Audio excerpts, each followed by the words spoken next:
Greece का लावतो आपण? कारण त्याच्यातनं क्लोराईड इन्फेक्टेड पाणी जाऊ नये म्हणून. क्लिअर?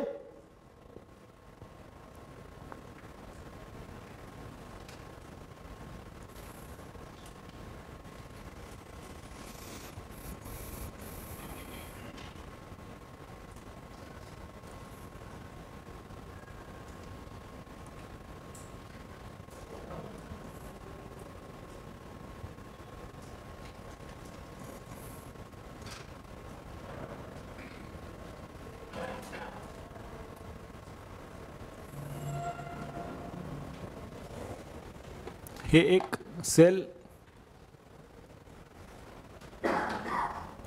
हे पहा इथे ही 3 सॅम्पल्स लावले आहेत 1, 2 and 3 आणि त्याच्यामध्ये किती कुलम्सचा करंट पास होतो, readings to be measured in ampere, sorry किती एम्पियरचा करंट पास होतो हे आपण मेजर करतोय.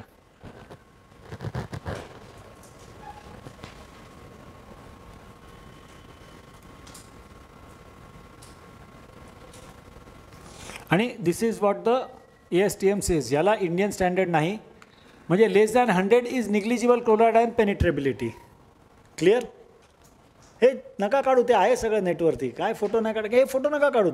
दिस इज, याचा सिम्पल काय आहे, हां we can go to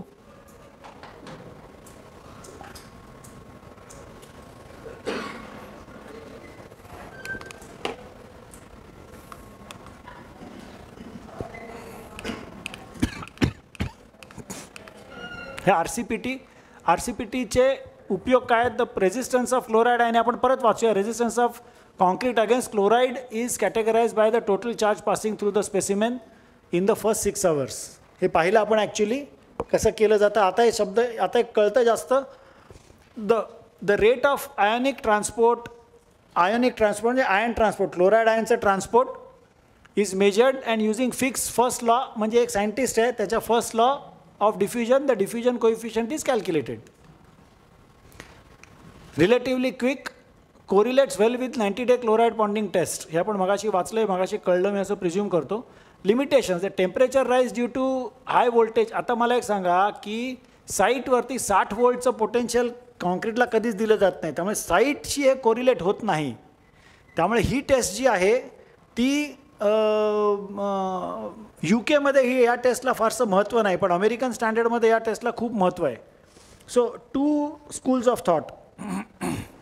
The current that passes through the sample during the test indicates the movement of all ions in the pore solution, that is the sample's electrical conductivity and not just chloride ions.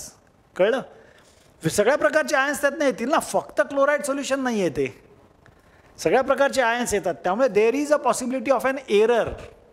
This is the limitation of the technology or the limitation of the technique, but still it gives you a reasonably clearer picture of what the concrete quality is. Water permeability मध्ये काय आहे की this is a water tank आणि या water टँकच्या खालून जर तुम्ही बघितलं तर there is a pressure आणि कॉन्क्रीटच्या क्यूब्सला किंवा कोरला तुम्ही खालतून प्रेशर लावता 3 दिवस किंवा 5 दिवस असं काहीतरी DIN परमेबिलिटी आहे. दिस इज DIN इज DIN, म्हणजे जर्मन 1048 Part 5 किंवा असं काहीतरी आहे, मला I don't remember that.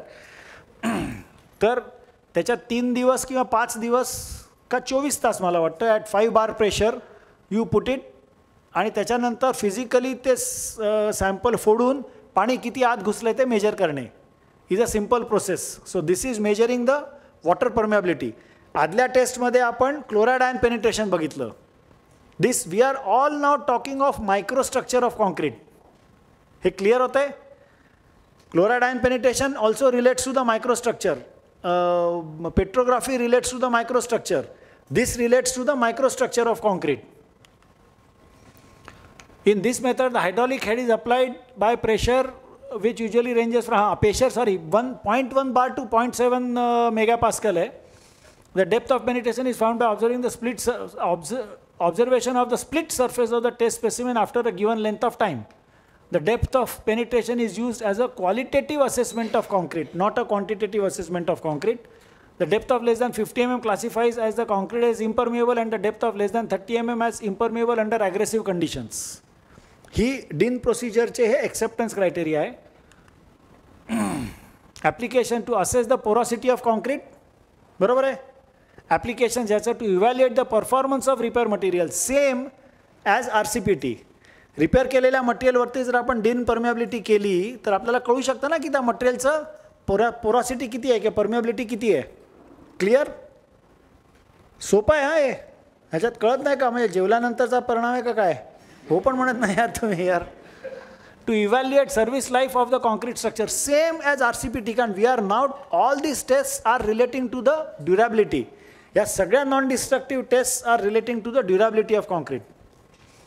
To assess the quality of, to evaluate the service life, assess the quality of the concrete mix. It's relatively quick, can be used for quality control, has simple. बऱ्याचशा टेंडर्समध्ये हल्ली RCPT आणि डिन permeability या दोन test. See concrete we specify for strength. Can we not specify concrete for durability? Actually we should. जर आपल्याला durable structures हवी असतील तर we should specify concrete for durability. So these tests. आता तुम्ही म्हणाल ह्याचा आणि रिपेअरिंगचा संबंध काय? सो तुम्ही त्या कॉन्क्रीटवरती जर RCPT केलं जुन्या कॉन्क्रीटवरती तर तुम्हाला कळू शकतं की हे कॉन्क्रीट किती परमिएबल आहे. त्याच्यावरती डिन परमिएबिलिटी टेस्ट केली तर कळू शकतं किती परमिएबल आहे. These are specialized tests. पहिल्या ज्या 5 टेस्ट आपण बघितल्या ना, Schmidt hammer, ultrasonic, coring, cover meter, half cell, या 5 टेस्ट्स एकदम रुटीन आणि रेग्युलरली प्रॅक्टिकली प्रत्येक स्ट्रक्चरवरती केल्या जातात. या टेस्ट ज्या आहेत त्या स्पेशलाइज स्ट्रक्चर्सवरती म्हणजे ब्रिजवरती केल्या जातील किंवा हायली स्ट्रेस्ड कॉन्क्रीट सरफेसवरती केल्या जातील किंवा वॉटर टँक, वॉटर रिटेनिंग स्ट्रक्चर्समध्ये केल्या जातील किंवा समुद्रातल्या स्ट्रक्चर्सवरती केल्या जातील. These tests are for durability of concrete. So durability of concrete is not necessarily needed in every structure. ज्या स्ट्रक्चरचा इम्पॉर्टन्स जास्त तिथे या स्ट्रक्चरच्या तिथे या टेस्ट केल्या जातात. Clear? Has simple and convenient setup and procedures, provides results that are easy to interpret. It gives qualitative estimation of the concrete permeability. It does not give quantitative estimation. This is a limitation. In situ durability, साईटवरती या दोन्ही टेस्टमध्ये आपण काय पाहिलं की साईटवरनं आपण sample आणलं आणि लॅबोरेटरी टेस्ट केलं RCPTमध्ये आणि याच्यामध्ये. आता इन सिटू म्हणजे साईटवरती जर आपल्याला एअर परमिएबिलिटी, वॉटर परमिएबिलिटी काढायची असेल तर देर आर 2 इन्स्ट्रुमेंट्स, ऑटोक्लॅम आणि परमिट. ही 2 इक्विपमेंट्स आहेत. ह्या दोन्ही इक्विपमेंटला अनफॉर्च्युनेटली लिमिटेशन काय, ही दोन्ही इक्विपमेंट आमच्याकडे आहेत पण या दोन्ही इक्विपमेंटला जगातलं कुठलंच स्टँडर्ड अजून आलेलं नाही आहे. त्यामुळे या दोन्ही इक्विपमेंट्सला, ज्याला आपण स्टँडर्ड आलं की काय राजमान्यता मिळते ना, या दोन्ही इक्विपमेंटला राजमान्यता मिळालेली नाही आहे अजून. त्यामुळे ही equipments we use for our internal consumption. म्हणजे अजूनही आम्ही त्या रिपोर्टमध्ये देतो पण त्याला स्टँडर्ड नसल्यामुळे एक्सेप्टन्स क्रायटेरिया जो मॅन्युफॅक्चररने दिलेला आहे तोच आपण वापरतो. Let us see. हे परमिट, ह्याचा व्हिडिओ आहे का जरा? परमिट ही जी टेस्ट प्रोसिजर आहे, ह्या टेस्ट प्रोसिजरमध्ये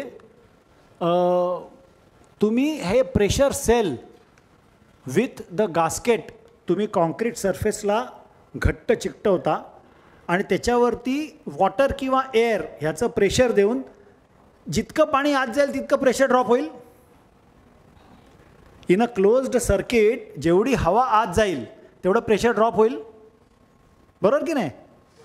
ते मेजर करता आणि प्रेशर ड्रॉपवरती तुम्हाला कोइफिशियंट ऑफ एअर परमिएबिलिटी का वॉटर परमिएबिलिटी कळते. So let us see. The chloride ions move from the, in fact हे जे आहे ना, this also gives you RCPT in situ. पण याला राजमान्यता नसल्यामुळे ही टेस्ट आपण कुठच्याही कोर्टामध्ये हा लॉ म्हणून धरला जाऊ शकत नाही. That's a limitation. The chloride movement is monitored by conductivity of anolyte solution and the in situ migration coefficient is evaluated modified.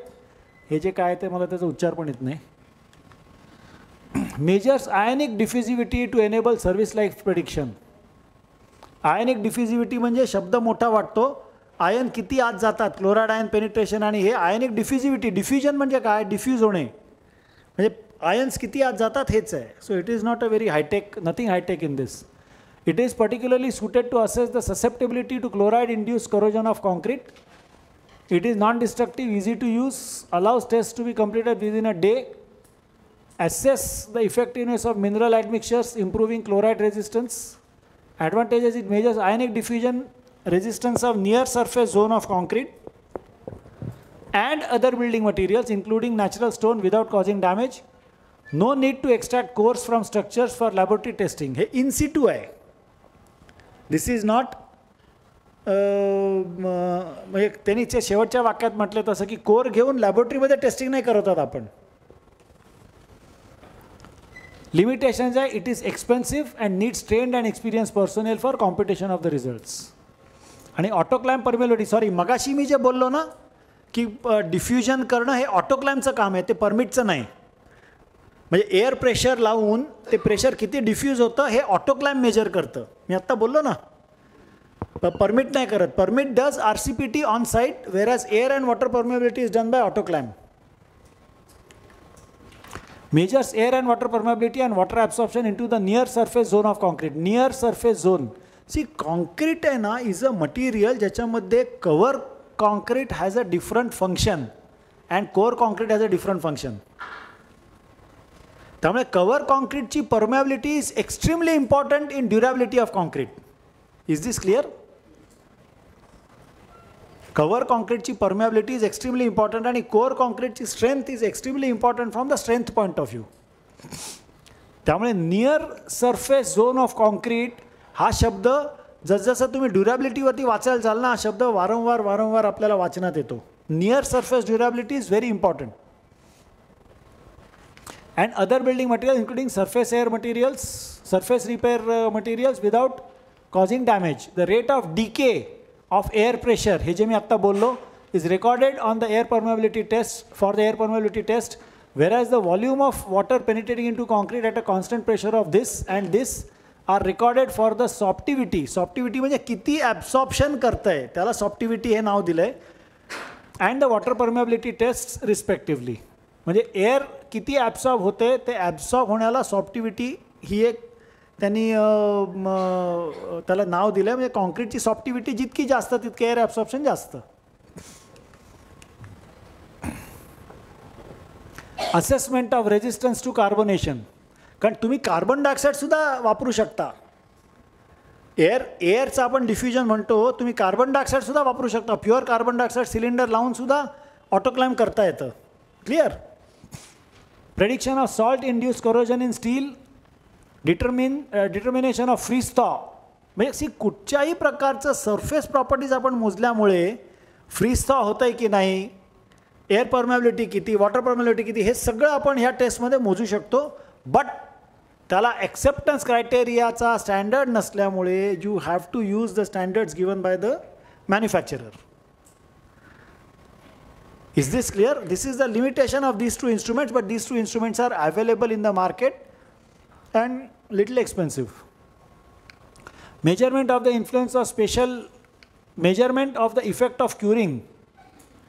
म्हणजे प्रिकास्ट प्रॉडक्ट्सवरती क्युरिंग झाल्याने एअर परमेबिलिटी कशी इम्प्रूव्ह होते और अदर कशी रिड्यूस होते हे मेजर करू शकता एक्सपेरिमेंटल क्वालिटेटिव्ह असेसमेंटसाठी. Is this clear? Effect of curing is not for site predominantly, it is for precast products. Measurement of the influence of special formwork such as controlled permeability. Controlled permeability formwork म्हणजे तुम्हाला माहिती असेल कदाचित, ती perforated फॉर्मवर्कला बाहेरून जिओटेक्स्टाईल, आतून जिओटेक्स्टाईल membrane लावतात, म्हणजे कॉन्क्रीटमधनं पाणी बाहेर जातं निघून आणि सिमेंट पेस्ट सरफेसवरती राहते. त्याला कंट्रोल्ड परमेबिलिटी म्हणतात फॉर्मवर्क. वाचा तुम्ही नेटवरती. It's a very interesting concept. तर त्या कॉन्क्रीट सरफेसचं जर आपल्याला ॲनालिसिस टेस्टिंग करायचं असेल तर हे वापरता येतं. Clear? Quality assurance of building materials. It can be tested both at site and laboratory without causing damage to the structure. It is an exceptionally good tool for assessing the durability of these structures when exposed to normal or aggressive environments. It works equally well on inclined vertical and horizontal surfaces. ऑटोक्लाइमची काही photographs. पुलआउट taste. आपण आता पुलआउट टेस्टचा video बघूयात.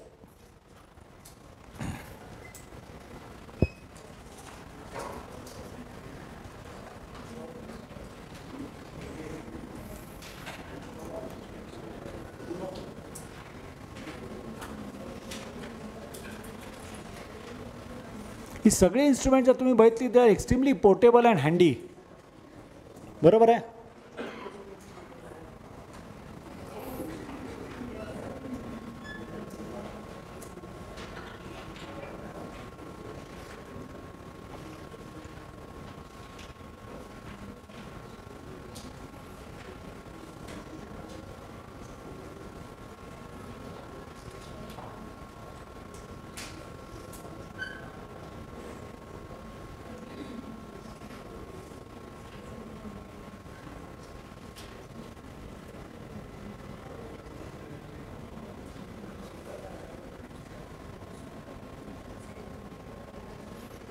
हे 3M नावाच्या कंपनीचं ॲडेसिव्ह आहे म्हणून त्याला 3M ॲडेसिव्ह नाव दिलं आहे.